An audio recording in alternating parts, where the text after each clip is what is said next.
Hello दोस्तों, आप लोगों का स्वागत है मेरे यूट्यूब चैनल कंपटीशन क्लास में। आज मैं बहुत ही एक इंपॉर्टेंट टॉपिक लेकर आया हूँ, इस्लाम धर्म। इसमें इस्लाम धर्म के बारे में पूरी जानकारी दूंगा, है ना।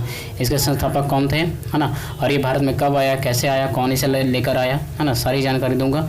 ध्यान से देखिएगा वीडियो को लास्ट तक, आप लोगों को इस्लाम धर्म के बारे में सब कुछ पता चल जाएगा, है ना। बहुत इंपॉर्टेंट टॉपिक है, ऐसे क्वेश्चन अक्सर एग्जामों में पूछे जाते हैं। और ऐसे भी अगर एग्ज़ाम अगर आप लोग नहीं भी कोई देते होंगे, हाँ, तो फिर भी ये जानने लायक टॉपिक है। ध्यान से देखिएगा। क्वेश्चन नंबर 1 है, इस्लाम धर्म के संस्थापक कौन थे, है ना। इस्लाम धर्म के संस्थापक कौन थे? हज़रत मोहम्मद साहब, है ना। हज़रत मोहम्मद साहब ने इनकी संस्थापना की थी, इस धर्म की, इस्लाम धर्म की। क्वेश्चन नंबर 2 में आते हैं, हज़रत मोहम्मद साहब का जन्म कब हुआ था? 570 ईस्वी में, है ना। हज़रत मोहम्मद साहब का जन्म कब हुआ था? 570 ईस्वी में उनका जन्म हुआ था। क्वेश्चन नंबर 3 में आते हैं, हज़रत मोहम्मद साहब का जन्म कहाँ हुआ था? तो मक्का के प्रमुख कुरैश कबीले में, है ना। मक्का में हुआ था इनका जन्म, कुरैश नामक कबीले में हुआ था, है ना। मक्का में कुरैश नामक कबीले में। क्वेश्चन नंबर 4 में आते हैं, हज़रत मोहम्मद साहब के पिता का क्या नाम था, है ना। हज़रत मोहम्मद साहब के पिता का क्या नाम था? अब्दुल्ला, है ना। हज़रत मोहम्मद साहब के पिता का नाम अब्दुल्ला था। क्वेश्चन नंबर 5 में आते हैं, हज़रत मोहम्मद साहब की माता का क्या नाम था? अमीना, है ना। हज़रत मोहम्मद साहब की माता का नाम अमीना था, पिता का नाम अब्दुल्ला। क्वेश्चन नंबर 6 में आते हैं, हज़रत मोहम्मद साहब का पालन पोषण किसने किया था, है ना। हज़रत मोहम्मद साहब का पालन पोषण किसने किया था? उनके चाचा अबू तालिब ने, है ना। चाचा ने उनका पालन पोषण किया था, जिनका नाम अबू तालिब था। क्वेश्चन नंबर 7 में आते हैं, हज़रत मोहम्मद साहब को ज्ञान की प्राप्ति कब हुई थी? 610 ईस्वी में, है ना। हज़रत मोहम्मद साहब को ज्ञान की प्राप्ति 610 ईस्वी में हुई थी। क्वेश्चन नंबर 8 में आते हैं, हज़रत मोहम्मद साहब को ज्ञान की प्राप्ति कहाँ हुई थी, है ना। हज़रत मोहम्मद साहब को ज्ञान की प्राप्ति कहाँ हुई थी? मक्का के पास हीरा नामक गुफा में, मक्का के पास हीरा नामक गुफा में। क्वेश्चन नंबर 9 में आते हैं, पैगंबर ने मक्का से मदीना की यात्रा कब की, है ना। पैगंबर उन्हीं को कहा जाता है, हज़रत मोहम्मद साहब को। उन्होंने मक्का से मदीना की यात्रा कब की? 24 सितंबर 622 ईस्वी को। 24 सितंबर 622 ईस्वी को उन्होंने मक्का से मदीना तक की यात्रा की थी, है ना। क्वेश्चन नंबर 10 में आते हैं, पैगंबर ने, है ना, पैगंबर के मक्का से मदीना की यात्रा इस्लाम जगत में किस नाम से जाना जाता है ना। उन्होंने जो यात्रा की मक्का से मदीना तक, उस यात्रा को, है ना, किस नाम से जाना जाता है? तो मुस्लिम संबत या हिजरी संबत से उसे जाना जाता है ना। हज़रत मोहम्मद साहब ने मक्का से मदीना तक की यात्रा की, उस यात्रा को, है ना, इस्लाम जगत में मुस्लिम संबत या हिजरी संबत कहा जाता है। क्वेश्चन नंबर 11 में आते हैं, हज़रत मोहम्मद की शादी, है ना, कब हुई, है ना। हज़रत मोहम्मद साहब की शादी कब हुई? तो 25 वर्ष की अवस्था में उनकी शादी कर दी गई थी। क्वेश्चन नंबर 12 में आते हैं, हज़रत मोहम्मद साहब की शादी किससे हुई, है ना, किससे उनकी शादी की गई? तो खदीजा, है ना, खदीजा नामक विधवा के साथ उनकी शादी की गई थी। हज़रत मोहम्मद साहब की शादी खदीजा नामक एक विधवा के साथ किया गया था। क्वेश्चन नंबर 13 में आते हैं, हज़रत मोहम्मद साहब की पुत्री का क्या नाम था? तो फातिमा, है ना। हज़रत मोहम्मद साहब की पुत्री का नाम फातिमा था। क्वेश्चन नंबर 14 में आते हैं, हज़रत मोहम्मद साहब के दामाद का क्या नाम था? अली, है ना।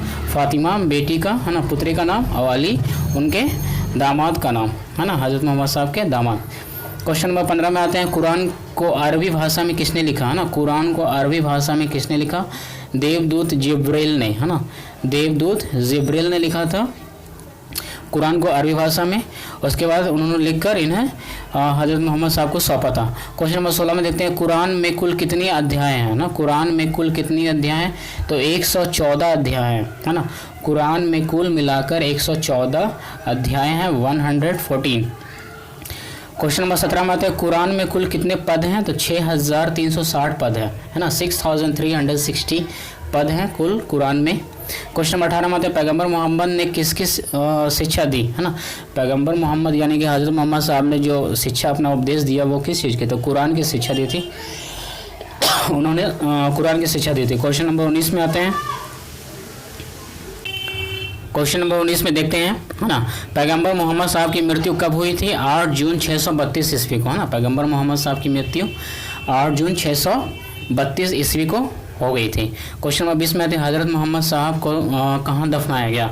मदीना में, है ना। मदीना में उन्हें दफनाया गया। मक्का में उनका जन्म हुआ, मदीना में उन्हें दफनाया गया। क्वेश्चन नंबर 21 में आते हैं, याद रखिएगा दोस्तों इनको, इस क्वेश्चन को, जन्म मक्का में और उन्हें दफनाया गया मदीना में। क्वेश्चन नंबर 21 में आते हैं हज़रत मोहम्मद साहब की मृत्यु के बाद इस्लाम किन दो पंथों में विभाजित हो गया, है ना। हज़रत मोहम्मद साहब की मृत्यु के बाद इस्लाम किन दो पंथों में विभाजित हो गया, तो शिया और सुन्नी नामक दो पंथों में विभाजित हो गया, है ना। दो ग्रुप में ये बढ़ गया, शिया और सुन्नी में। क्वेश्चन नंबर 22 में आते हैं सुन्नी किन्हें कहा जाता है ना। सुन्नी यानी कि सुन्नी किन्हें कहा जाता है, तो सुन्नी उन्हें कहा जाता है जो सुन्ना में विश्वास करते थे, है ना। सुन्नी उन्हें कहा जाता था जो सुन्ना में विश्वास करते थे। अब सुन्ना क्या है ऐसे देखते हैं आगे अगला क्वेश्चन में, है ना। 23 सुन्ना क्या है, तो सुन्ना पैगंबर मोहम्मद साहब के कथनों और कार्यों का विवरण है। यानी कि सुन्ना उन लोगों को कहा जाता था जो मोहम्मद साहब के फॉलोअर्स थे, है ना। मोहम्मद साहब को मानने वाले थे और उन्हीं को बातों को मानने वाले थे, उन्हें सुन्ना कहा जाता, सुन्नी कहा जाता था।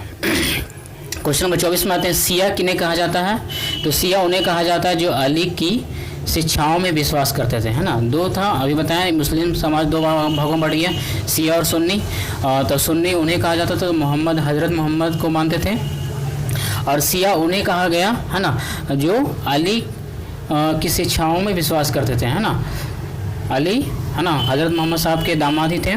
क्वेश्चन नंबर 25 में आते हैं, वही क्वेश्चन है अली कौन थे, तो हज़रत मोहम्मद साहब का दामाद थे। क्वेश्चन नंबर 26 में आते हैं अली की हत्या कब कर दी गई, 661 ईस्वी में अली की हत्या कर दी गई, है ना। 661 ईस्वी में अली की हत्या कर दी गई, यानी हज़रत मोहम्मद साहब के दामाद की हत्या कर दी गई 661 ईस्वी में। क्वेश्चन नंबर 27 में आते हैं अली के पुत्र हुसैन की हत्या कब कर दी गई, है ना। 680 ईस्वी में अली के पुत्र हुसैन की हत्या 680 ईस्वी में कर दी गई।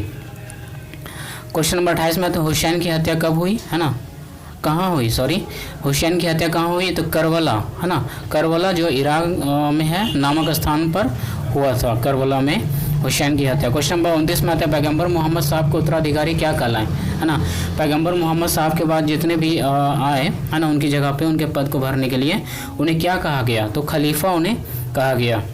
क्वेश्चन नंबर 30 में आते हैं इस्लाम जगत में खलीफा पद कब तक रहा, है ना। खलीफा जो पद है, खलीफा जो पोस्ट है वो कब तक रहा, तो 1924 ईस्वी तक रहा, है ना।